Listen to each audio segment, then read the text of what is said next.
কাব বিন হাবারের মাথা খারাপ হয়ে গেছে। কাব বিন হাবার হলো ইহুদি ধর্মের একজন বড় আলেম, আর মোহাম্মদ এসেছে নতুন ধর্ম নিয়ে। রাগটাকে চেক দিয়ে কাব বিন হাবার বললেন, মা দালিলুকা, তুমি যে শেষ নবী, তোমার কাছে কি প্রমাণ আছে? আল্লাহর নবী বললেন, আমার কাছে কোনো প্রমাণ নাই। কাব বিন হাবার বলে, প্রমাণ ছাড়া মোহাম্মদ তোমাকে আমরা নবী হিসেবে মানতে রাজি না। আল্লাহর নবী এবার আল্লাহর নবীর কাছে যখন প্রমাণ চেয়েছে, আল্লাহর নবী সেজদায় পড়ে গেলেন।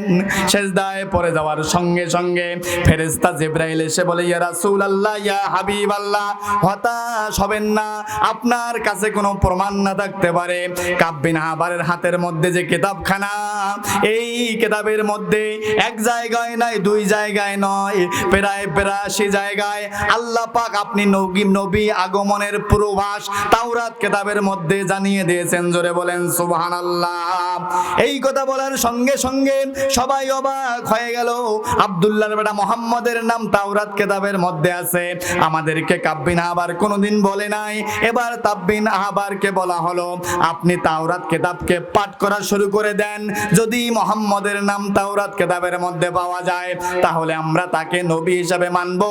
আর যদি মুহাম্মদের নাম তাওরাত কিতাবের মধ্যে না পাওয়া যায়, আমরা তাকে মদিনার থেকে বিতাড়িত করব। শর্ত অনুযায়ী কানের মধ্যে এরকম হাতখানা দিয়া কাব বিন হাবার তাওরাত পাঠ করা শুরু করে দিলেন। পড়তে পড়তে কয়েক পৃষ্ঠার পড়ার পরে আপনার আমার কলিজার টুকরা নবীর আহমদ নামখানা সামনে এসেছে। জোরে বলেন সুবহানাল্লাহ। এই নাম দেখার সঙ্গে সঙ্গে কাব বিন হাবারের মাথা খারাপ হয়ে গেল। এই তো মুহাম্মদের নাম সামনে এসেছে, এই নাম যদি আমি এখন উচ্চারণ করি, আমার মৌলবিগিরি থাকবে না, তাই নিঃশ্বাসটা চলে গেছে।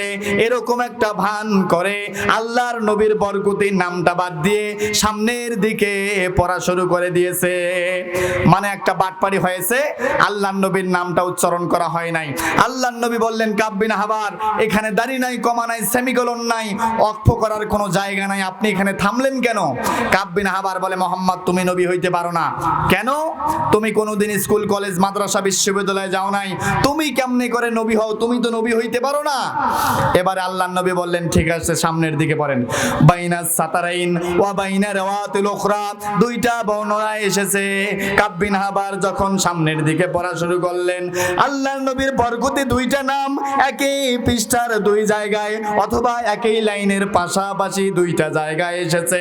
এই নাম দেখার সঙ্গে সঙ্গে কাব বিন হাবারের মাথা খারাপ হয়ে গেছে। এর আগে মুহাম্মদের নাম ছিল একটা, এবার মুহাম্মদের নাম এসেছে দুইটা। এই নাম বললে আমার মৌলবিগিরি থাকবে না। এরকম করে কান থেকে হাতটা নামিয়ে আল্লাহর নবীর বরকতে দুইটা নাম কাব বিন হাবার ঢেকে ধরেছে। জোরে বলেন নাউজুবিল্লাহ। এই নাম ঢেকে ধরার সঙ্গে সঙ্গে আমার আল্লাহ বড় বেজার হয়ে গেছে। আমার আল্লাহ ফেরেশতা জিবরাইলকে ডাক দিয়া বললেন, জিবরাইল যাও যাও, আমার নবীকে অপমান করে দেওয়ার জন্য যে ষড়যন্ত্র চালাচ্ছে, আল্লাহ পাক ফেরেশতা জিবরাইলকে পাঠিয়ে দিয়ে কাব বিন হাবারের হাতের আঙ্গুলের জবান খুলে দিয়েছেন।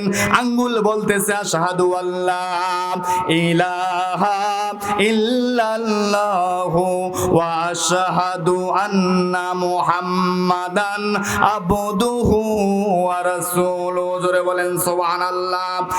আজ কেন পৃথিবীটা লাগে এত সুন্দর, এসে কোন রূপকারে সাজালো এ চরাচর, এসে কোন রূপকারে সাজালো এ চরাচর।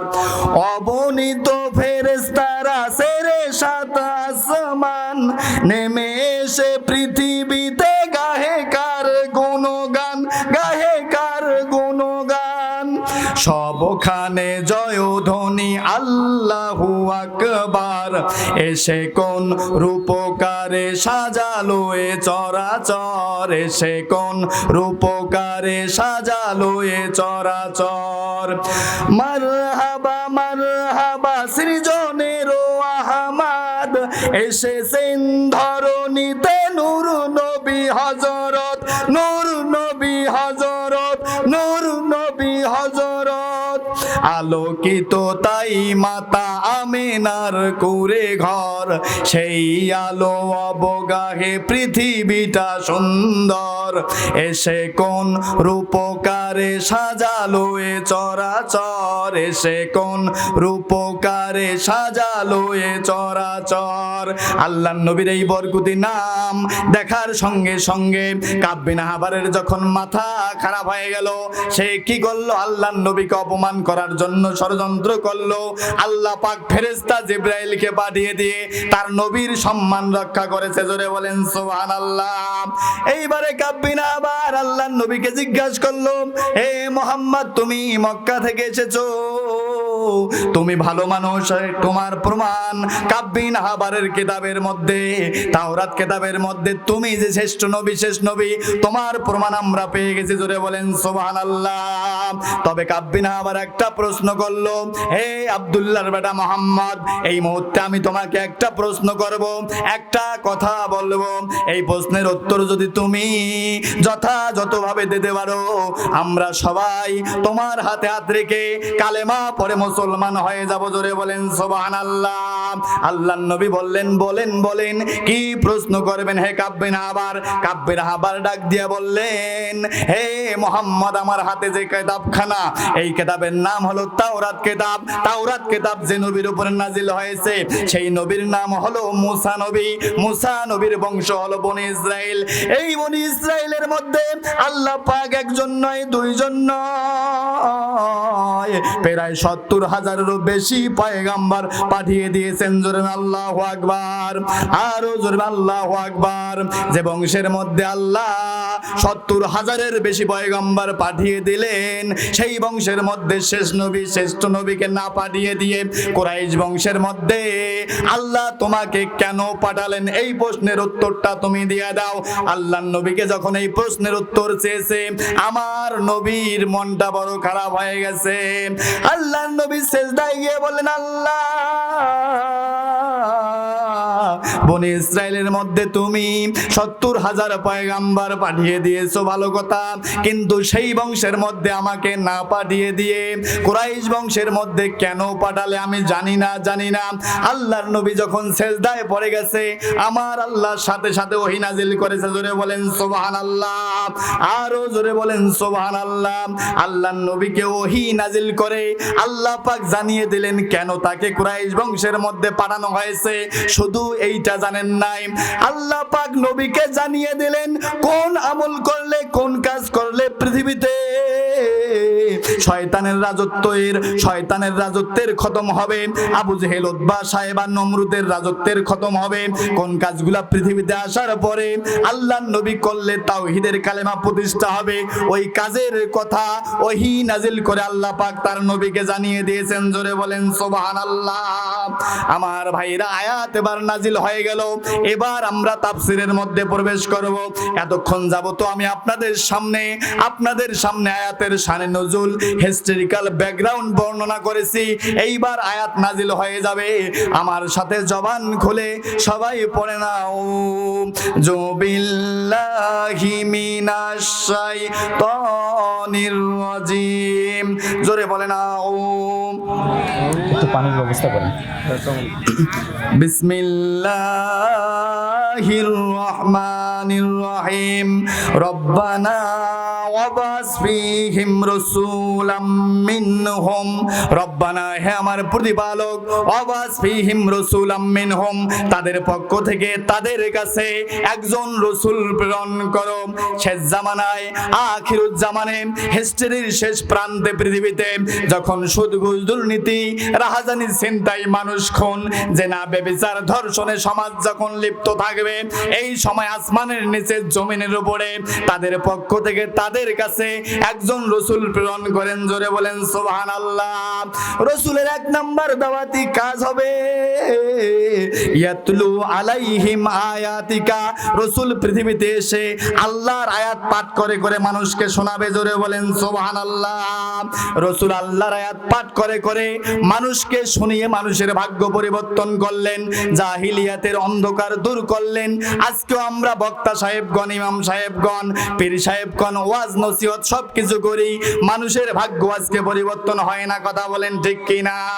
কেন মানুষের ভাগ্য পরিবর্তন হয় না? এবার ভালো করে তাকান আমার ভাইরা, এই আয়াত জিনিসটা কি জিনিস এইটা আমাদেরকে ভালো করে বুঝতে হবে। আয়াত মানে হচ্ছে নিদর্শন, আয়াত মানে হচ্ছে সাইন, আয়াত মানে হচ্ছে আমার আল্লাহর পরিচয়, আয়াত মানে হচ্ছে আমার আল্লাহর সৃষ্টি জগতের বিশালতা। জোরে বলেন সুবহানাল্লাহ।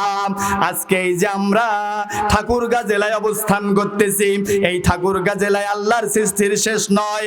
এই ঠাকুরগাঁর মতো 64টা ডিস্ট্রিক্ট এই বাংলাদেশে আছে। জোরে বলেন সুবহানাল্লাহ। এই বাংলাদেশটাই আল্লাহর সৃষ্টির শেষ নয়। এই বাংলাদেশের মতো 200টা দেশ আছে এই দুনিয়ার মধ্যে, কথা বলেন ঠিক কিনা? এই 200টা দেশ আল্লাহর সৃষ্টি জগতের শেষ নয়। এটা হলো স্থলভাগ, এর থেকে দ্বিগুণ আছে জলভাগ। স্থলভাগ আর জলভাগ নিয়ে যে দুনিয়া, এই দুনিয়ার থেকে 13 লক্ষ গুণ বড় আল্লাহর যে নক্ষত্র, তার নাম হলো সূর্য। এই সূর্যটাই আল্লাহর সৃষ্টি জগতের শেষ নয়। এই সূর্যের উপরে আছে সাইরাস, তার উপরে আছে পোলাক্স, তার উপরে আছে প্রক্সিমা সেন্টাই, তার উপরে আছে আলফা সেন্টাই এ, আলফা সেন্টাই বি, ইথা ক্যারিনা ইউআইএস কোটি এইচডি 100546, এরকম কোটি কোটি গ্রহ নক্ষত্র আছে আল্লাহর সৃষ্টি জগতে, কথা বলেন ঠিক কিনা? এরকম কোটি কোটি গ্রহ নক্ষত্র নিয়ে তৈরি হয় গ্যালাক্সি। আমাদের গ্যালাক্সির নাম হলো দা মিল্কি ওয়ে গ্যালাক্সি। মিল্কি ওয়ের পাশে অনেক বড় গ্যালাক্সি আছে, তার নাম হলো দা অ্যান্ড্রোমেডা গ্যালাক্সি। এরকম কোটি কোটি গ্যালাক্সি আছে আল্লাহর সৃষ্টি জগতে। জোরে বলেন সুবহানাল্লাহ। এরকম কোটি কোটি গ্যালাক্সি নিয়ে তৈরি হয় ইউনিভার্স, এরকম কোটি কোটি ইউনিভার্স নিয়ে তৈরি হয় মাল্টিভার্স, এরকম কোটি কোটি মাল্টিভার্স নিয়ে তৈরি হয় সুপারভার্স। আর এত কিছু আছে আল্লাহর প্রথম আসমানের নিচে। জোরে বলেন সুবহানাল্লাহ। এর থেকে অনেক বড় আল্লাহর দ্বিতীয় আসমান, দ্বিতীয় আসমান থেকে আরো বড় তৃতীয় আসমান, তৃতীয় আসমান থেকে আরো বড় চতুর্থ আসমান। আল্লাহর নবীকে জিজ্ঞাসা করা হলো, ইয়া রাসূলুল্লাহ, ইয়া হাবিবাল্লাহ, প্রথম আসমানটা থেকে দ্বিতীয় আসমানটা কত বড়? আল্লাহর নবী বললেন, সারা মরুভূমির মধ্যে হাতের একটা আংটি ফেলায়া দিলে মরুভূমির তুলনায় আংটিটা যত ছোট, আল্লাহর দ্বিতীয় আসমানের থেকে প্রথম আসমানটা তত ছোট। জোরে আল্লাহু আকবার, আরো জোরে বলতে হবে আল্লাহু আকবার। এখন প্রশ্ন হচ্ছে, সারা মরুভূমি কত বড়? এই বাংলাদেশের মতো, এই বাংলাদেশের মতো 47টা দেশ একত্রিত করলে যত বড় হয়, এত বড় দেশের মধ্যে আপনার হাতের আংটিটা যত ছোট, আল্লাহর দ্বিতীয় আসমানের থেকে প্রথম আসমানটা তত ছোট। জোরে বলেন সুবহানাল্লাহ।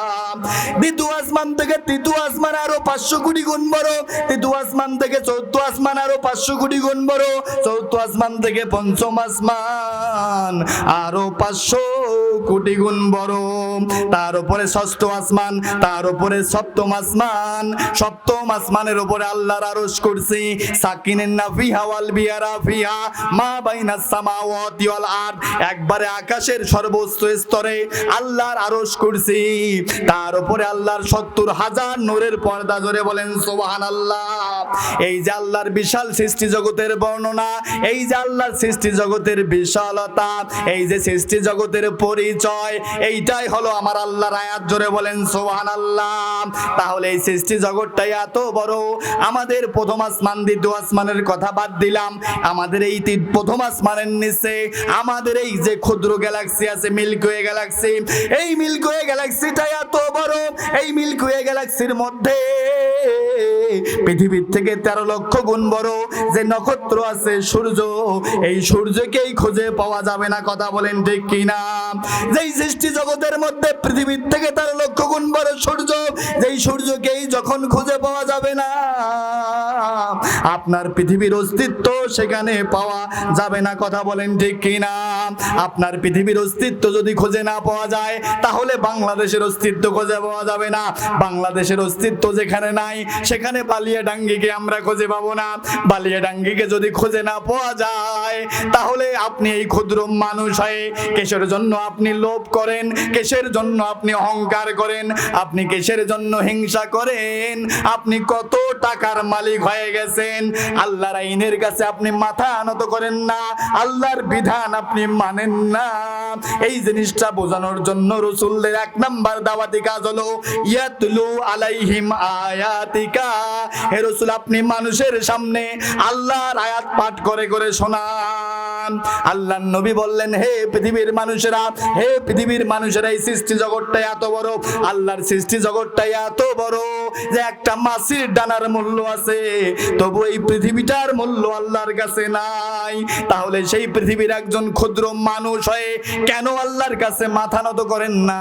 এই জিনিসটা বোঝানোর জন্য নবীদের এক নাম্বার দাওয়াতি কাজ হলো ইয়াতলু আলাইহিম আয়াতিকা। আমার কথা কি বুঝতে পারছেন আপনারা? কথা কি বোঝা যায়? এই কারণে নবীদের এক নাম্বার দাওয়াতি কাজ হলো ইয়াতলু আলাইহিম আয়াতিকা। হে রাসূল, আপনি মানুষকে আল্লাহর আয়াত, সৃষ্টি জগতের বিশালতা বলুন, আল্লাহর পরিচয় মানুষের সামনে তুলে ধরুন। এটা হলো রাসূলদের দাওয়াত, এটা হলো কোরআনের শিক্ষা। সেটা না করে আজকে আমরা ওয়াজ মাহফিল, তাফসীর মাহফিলগুলোতে কিসসা কাহিনী, গান বাজনা, কোন বাবাই কি করেছে, কোন দাদাই কি করেছে, এগুলার পাগল মানুষ, সুরের পাগল, কণ্ঠের পাগল, নাচ গানের পাগল। কথা বলেন ঠিক কিনা? আল্লাহর কোরআন মুসলমানদের ভালো লাগে না, কথা বলেন ঠিক কিনা? কষ্ট হচ্ছে আপনাদের? আলোচনা চলবে না থামবে? চলবে। আমাদের মাহফিল চলবেই চলবে, আমাদের মাহফিল, আজকের মাহফিল, জোরে, আজকের মাহফিল, আমাদের মাহফিল চলবেই চলবেই, আমাদের মাহফিল চলবেই চলবেই। বৃষ্টিকে ভয় পাচ্ছেন? আকাশ খারাপ ভয় পাচ্ছেন? মুসলমানরা ভয় পায় না, কথা বলেন ঠিক কিনা? তাহলে রাসূলদের যে দাওয়াতি কাজ হলো, যে চারটা কাজ করলে পৃথিবীতে আবার মুসলমানরা রাষ্ট্র ক্ষমতায় আসবে, মুসলমানরা খেলাফত প্রতিষ্ঠা করবে, জাহিলিয়াতের অন্ধকার দূর হবে। এক নাম্বার কাজ হলো ইয়াতলু আলাইহিম আয়াতিকা। হে রাসূল, আপনি মানুষকে আল্লাহর আয়াত পাঠ করে করে শোনান। তার মানে আল্লাহর পরিচয় জানতে হবে। আপনি যদি আল্লাহর পরিচয় না জানেন, তাহলে কোন আল্লাহর ইবাদত করবেন? এটা বোঝানোর জন্য রাসূলদের এক নাম্বার কাজ হলো ইয়াতলু আলাইহিম আয়াতিকা। জোরে বলেন সুবহানাল্লাহ। লম্বা করব না আমার ভাইরা, লম্বা করার সময় হবে না, ভালো করে কান লাগান। রাসূলদের 2 নাম্বার দাওয়াতি এবং 3 নাম্বার দাওয়াতি কাজ ছিল ওয়া ইউআল্লিমুহুমুল কিতাবা ওয়াল হিকমাতা। হে নবী, আপনি মানুষকে কিতাব এবং হিকমত শিক্ষা দিন, মানুষকে কিতাব এবং হিকমত শিক্ষা দিন। শুধুমাত্র কিতাবের কথা বলা হয় নাই, কিতাবের সঙ্গে হিকমা শিক্ষার কথা বলা হয়েছে। তামাম পৃথিবীর সমস্ত আলেম একমত, কিতাবের ইলম হলো আসমান থেকে ওহির যে ইলম, ওহির যে জ্ঞান, আল্লাহর পক্ষ থেকে যে ইলমটা আসে, এটা হলো কিতাবের ইলম। আর হিকমার ইলম হচ্ছে উপকারী ইলম, কৌশলী ইলম, সুন্নাহ। আল্লাহর নবীর পা থেকে মাথা পর্যন্ত যত যে জিনিসগুলা, পরিবার থেকে রাষ্ট্র পর্যন্ত আল্লাহর নবী যেটা যেইভাবে করেছে, এইটার নাম হলো হিকমা। জোরে বলেন সুবহানাল্লাহ। কিন্তু আজকে আমরা হুজুর সাহেব, ইমাম সাহেব, পীর সাহেবগণ, আজকে মুসলমানরা যদিও কিছু কিতাবের ইলম অর্জন করি, মাদ্রাসায় পড়ালেখা করি, হিকমা সম্পর্কে কোনো জ্ঞান আমাদের আজকে নাই, যার কারণে গোটা দুনিয়ায় আজকে মুসলমানরা মাইর খাইতেছে। কথা বলেন ঠিক কিনা? হিকমার ইলম আমরা জানি না। আজকের পৃথিবীর জিওপলিটিক্স, আজকের পৃথিবীর ইকোনমিক সিস্টেম, আজকের পৃথিবীর লিগ অফ নেশন, আজকের পৃথিবীর WHO, ওয়ার্ল্ড হেলথ অর্গানাইজেশন, আজকের পৃথিবীর IMF, শাসন বিভাগ, বিচার বিভাগ, আইন বিভাগ সম্পর্কে আপনি কিছুই জানেন না। আর শুধুমাত্র মসজিদের মধ্যে বসে আল্লাহ আল্লাহ জিকির করতেছেন। এটা রাসূলের শিক্ষা না। রাসূলের শিক্ষা হলো ওয়া ইউআল্লিমুহুমুল কিতাবা ওয়াল হিকমাতা। কিতাবের ইলম শিক্ষা করার সঙ্গে সঙ্গে হিকমার ইলম শিক্ষা করা লাগবে। জোরে বলেন সুবহানাল্লাহ। আমার ভাইরা, আজকে মুসলমানেরা আল্লাহর কোরআনের এই হিকমার শিক্ষা না থাকার কারণে গোটা দুনিয়ায় আজকে মুসলমানরা মাইর খাইতেছে। কথা বলেন ঠিক কিনা? আজকের পৃথিবীর দিকে তাকান, ইসরায়েলের মতো একটা নাপাক দেশ, ইসরায়েলের মতো একটা ক্ষুদ্র দেশ, গোটা দুনিয়ায় 200 কোটি মুসলমান, গোটা দুনিয়ায় 200 কোটি মুসলমান, 57টা মুসলিম কান্ট্রি, মুসলমানদের এত তেল গ্যাস স্বর্ণ, কাবা শরীফ মুসলমানদের হাতে, কোটি কোটি মুসলমানদের হাতে, মিলিয়ন বিলিয়ন ডলারের মালিক মুসলমানেরা, তারপরে মুসলমানরা মার খাইতেছে কেন? গোটা দুনিয়ায় 1 থেকে 1.5 কোটি ইহুদিরা আজকে গোটা দুনিয়া রাজত্ব করতেছে, কথা বলেন ঠিক কিনা? এই ইহুদিদের সঙ্গে যদি সত্যি আপনি যুদ্ধ করতে চান, যদি সত্যিকার অর্থে আপনি ইহুদের উপর বিজয়ী হতে চান, এই গুলি করে অস্ত্র দিয়ে, পারমাণবিক অস্ত্র দিয়ে ইহুদিদেরকে নিধন করা যাবে না। ইহুদিদেরকে যদি পৃথিবীর থেকে নিধন করতে চান, তাহলে আমাদেরকে অবশ্যই আল্লাহ রসুলের সুন্নাহ হিকমার যে শিক্ষা, আজকের পৃথিবীর যতগুলা উপকারী এলেম, আজকের পৃথিবীর যত উইজডম আছে, সমস্ত গুলাকে আপনাকে গ্রহণ করা লাগবে, কথা বলেন ঠিক কিনা? আজকে আপনি ইকোনমিক সিস্টেম জানেন না, আজকের পৃথিবীর জিওপলিটিক্স আপনি জানেন না, আজকের পৃথিবীর লিগ অফ নেশন আপনি জানেন না, আজকের পৃথিবীর গোয়েন্দা সংস্থা আপনি চেনেন না, আজকের পৃথিবীর WHO ওয়ার্ল্ড হেলথ অর্গানাইজেশনকে আপনি চেনেন না, আপনি আজকের পৃথিবীর গোয়েন্দা সংস্থা মোসাদ, CIA কে আপনি চেনেন না। কেমনে করে পৃথিবীতে রাজত্ব করবেন? এই রাজত্ব করার জন্য মুসলমানদেরকে জ্ঞানের দিক দিয়ে শ্রেষ্ঠত্ব অর্জন করা লাগবে, কথা বলেন ঠিক কিনা? আমার ভাইরা, আমি লম্বা করব না, ভালো করে কান লাগান। সর্বশেষ নবীর আর একটা শিক্ষা হলো, পৃথিবীতে মুসলমানরা যদি রাজত্ব করতে চায়, অবশ্যই মুসলমানদেরকে ওয়ায়ুযাক্কিহিম, পবিত্র হতে হবে, আত্মার পরিশুদ্ধি অর্জন করা লাগবে, কথা বলেন ঠিক কিনা? কিন্তু আজকে মুসলমানদের মাঝে আজকে লোভ, আজকে আমাদের মুসলমানদেরকে মাঝে আজকে হিংসা, মুসলমানদের মাঝে আজকে অহংকার থাকার কারণে গোটা দুনিয়ায় মুসলমানদের দুরবস্থা, কথা বলেন ঠিক কিনা? আজকে বিশ্ববিদ্যালয়ে আমি পড়ালেখা করেছি, আমি দেখেছি 4 জন জেনারেল শিক্ষিত টিচার একটা সিগারেট ভাগ করে খায়, কোনো ঝগড়া হয় না। কিন্তু আজকে আমরা 4 জন হুজুর যদি একত্রিত হয়ে যাই, আমাদের মাঝে মারামারি লেগে যায়। মিলাদ পড়া যাবে কিনা, দোয়া করা যাবে কিনা, নবী নূরের তৈরি না মাটির তৈরি, তারাবির নামাজ 8 রাকাত না 20 রাকাত, এগুলা নিয়ে আজকে আমরা টকশো করি, মারামারি করি। আজকে গোটা দুনিয়ায় সমস্ত কাফের মুশরিকরা একত্রিত হয়ে আল্লাহর দ্বীনকে, আল্লাহর ধর্মকে, রাসূলের আদর্শকে বিদায় করে দেওয়ার জন্য একের পর এক ষড়যন্ত্র চালানো হচ্ছে। এদিকে মুসলমানদের কোনো খবর নাই। মুসলমানরা আজকে মিলাদ কিয়াম, মুসলমানরা আজকে শুধুমাত্র দাড়ি টুপি পাগড়ি, লা ইলাহা ইল্লাল্লাহর জিকির নিয়ে ব্যস্ত আছি, কোরআনের শিক্ষা আজকে আমরা ভুলে গেছি, কথা বলেন ঠিক কিনা? এই কারণে আজকে গোটা দুনিয়ায় মুসলমানদের ভাগ্যের কোনো পরিবর্তন হচ্ছে না, কথা বলেন ঠিক কিনা? আমার ভাইরা, মা এবং বোনেরা, লম্বা করব না, অনেক মা বোন এসেছেন, ভালো করে কান লাগান। এ মায়েরা, আপনাদেরকে আর আমি কষ্ট দেব না। এ মায়েরা, 4টা কাজ যদি করতে পারেন, আল্লাহর 8টা জান্নাতের যে কোনো জান্নাত দিয়ে আল্লাহর জান্নাতে প্রবেশ করবেন। জোরে বলেন সুবহানাল্লাহ। এ মায়েরা, অবশ্যই 1 নম্বরে অবশ্যই 5 ওয়াক্ত নামাজ পড়তে হবে, অবশ্যই রমজান মাসে রোজা রাখতে হবে, আর অবশ্যই মহিলাদেরকে পর্দার মধ্যে থাকা লাগবে। শোনো আমার মা বোনেরা, শোনো আমার মা বোনেরা, শোনো পর্দার বর্ণনা, পর্দা করা আল্লাহর হুকুম, কোরআন খুলে দেখো না, কোরআন খুলে দেখো না। সূরা নূরের 4 রুকুতে ফরমি আছেন রব্বানা, ওগো আমার দ্বীনের নবী, বলো যারা মুমিনা, বলো যারা মুমিনা, দৃষ্টি সদা নিম্নে রাখবে, বেগানাকে দেখবে না, নিজ বাড়িতে থাকবে সদা, পাড়া গ্রামে ঘুরবে না। মায়েরা কার সঙ্গে ঘুরবে, কার সঙ্গে ঘুরবে না, এই জিনিসটা আমার আল্লাহ কোরআনের মধ্যে করে দিয়েছেন ঘোষণা। ওয়ালা তাবাররাজনা তাবাররুজাল জাহিলিয়াতিল উলা। জোরে বলেন সুবহানাল্লাহ। এ মায়েরা, যতক্ষণ পর্যন্ত একটা মা ভালো হবে না, ততক্ষণ পর্যন্ত একটা ভালো সমাজ আশা করা যায় না, ততক্ষণ পর্যন্ত একটা ভালো পরিবার আশা করা যায় না, কথা বলেন ঠিক কিনা? বাঘের বাচ্চা বাঘ হয়, শিয়ালের বাচ্চা শিয়াল হয়, হাতির বাচ্চা হাতি হয়, ব্যাঙের বাচ্চা ব্যাঙ হয়, সাপের বাচ্চা যেরকম সাপ হয়, হুজুরের বাচ্চা যেরকম হুজুর হয়, ঠিক তেমনি ভাবে ঝগড়ি মায়ের পেট থাকিয়া নিয়া শয়তান মায়ের পেট থাকিয়া শয়তানের বাচ্চা পয়দা হয় না না হয়।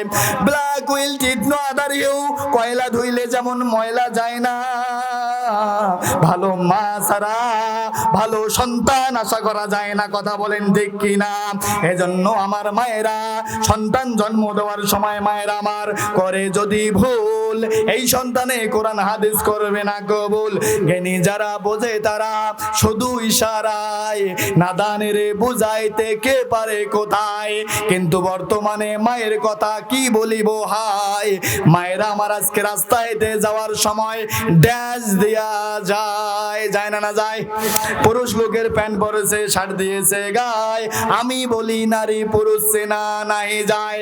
বুকের না গলায় দিয়ে ক্ষুদিরামের ফাঁসি, যুবক ছেলে দেখলে আবার মুস্কি মারা হাসি। জোরে বলেন সি সি সি। এরকম মহিলা আমাদের সমাজে আছে নাই? এ মায়েরা এই সমস্ত কাজ কারবার করা যাবে না। অবশ্যই অবশ্যই মাদেরকে পর্দায় থাকা লাগবে। আল্লাহর 8টা কাজ 4টা কাজ করতে পারলে 8টা জান্নাত খুলবে। নামাজ পড়তে হবে, রোজা রাখতে হবে, অবশ্যই অবশ্যই পর্দায় থাকা লাগবে। তারপর অবশ্যই অবশ্যই 4 নাম্বার হলো স্বামীর খেদমত করা লাগবে। জোরে বলেন সুবহানাল্লাহ। আল্লাহর নবীর স্ত্রী মা খাদিজা রাদিয়াল্লাহু আনহা, তিনি কেমন মহিলা ছিল? গভীর রজনীতে আল্লাহর নবী একবার এসে দরজায় এসে করোনা দেওয়ার সঙ্গে সঙ্গে আল্লাহর নবীর স্ত্রী মা খাদিজা দরজা খুলে দেয়। জোরে বলেন সুবহানাল্লাহ। আল্লাহর নবী বললেন, খাদিজা রে, কোনদিন তোমাকে 2বার ডাক দেওয়া লাগলো না, একবার ডাক দেওয়ার সঙ্গে সঙ্গে কেমনে দরজা খুলে দাও আমাকে বলো। আল্লাহর নবীর স্ত্রী মা খাদিজা চোখের পানিগুলো ছেড়ে দিয়ে কাঁদে আর বলে, ইয়া রাসূলুল্লাহ, ইয়া হাবিবাল্লাহ, কোনদিন আমাকে 2বার ডাক দেওয়া লাগে না। তার কারণটা হচ্ছে আপনি আমার স্বামী, দিনের দাওয়াত দেন, ব্যবসা বাণিজ্য করেন, বাইরে আপনি থাকেন। আপনাকে রেখে যদি আমি ঘুমাই স্বামীর সঙ্গে বেয়াদবি হয়ে যাবে। এই কারণে আমি দরজার মধ্যে পিঠ লাগিয়ে সারা রাত জেগে থাকি। জোরে বলেন সুবহানাল্লাহ। আল্লাহর নবীর স্ত্রী মা খাদিজা স্বামীর জন্য ঘরের মধ্যে অপেক্ষায় থাকে। আজকেও যে সব নারী মা খাদিজার মতো করে ঘরের মধ্যে অপেক্ষায় থাকবেন। মান তাশাব্বাহা বিকওমিন ফাহুয়া মিনহুম, খাদিজাকে অনুসরণ করার কারণে মা খাদিজার সঙ্গে আল্লাহর জান্নাতে চলে যাবেন। জোরে বলেন সুবহানাল্লাহ। কিন্তু আজকে আমাদের সমাজের মহিলারা আল্লাহর নবীর স্ত্রী এক ডাক দেওয়ার সঙ্গে সঙ্গে দরজা খুলে দেয়। কিন্তু আজকে আমাদের মা বোনরা 1 ডাক 2 ডাক 5 ডাক 50 ডাক দিলেও দরজা খুলে দেয় না। যদিও দরজাটা খুলে দেয়, গালাগালি শুরু হয়ে যায়, এই শয়তানটা মরে না, এই জারুয়াটা মরে না, এই জারুয়ার হাত থেকে আল্লাহ বাঁচায় না, রাতের বেলায় ঘুম পাড়তে দেয় না। এরকম খারেদা জালমার্কা বউ আমাদের সমাজে আছে না নাই? এ ভাই জোরে বলেন, এরকম বউ আমাদের সমাজে আছে না নাই? কার কার বউ এরকম? হাত তুলে আল্লাহকে দেখান। ওই একজন, আপনার বউ নাকি এরকম? ও আচ্ছা, আপনার এখনো বিয়ে হয় নাই। তাহলে তো এলাকার মা বোনরা সবাই অনেক আল্লাহর ওলি।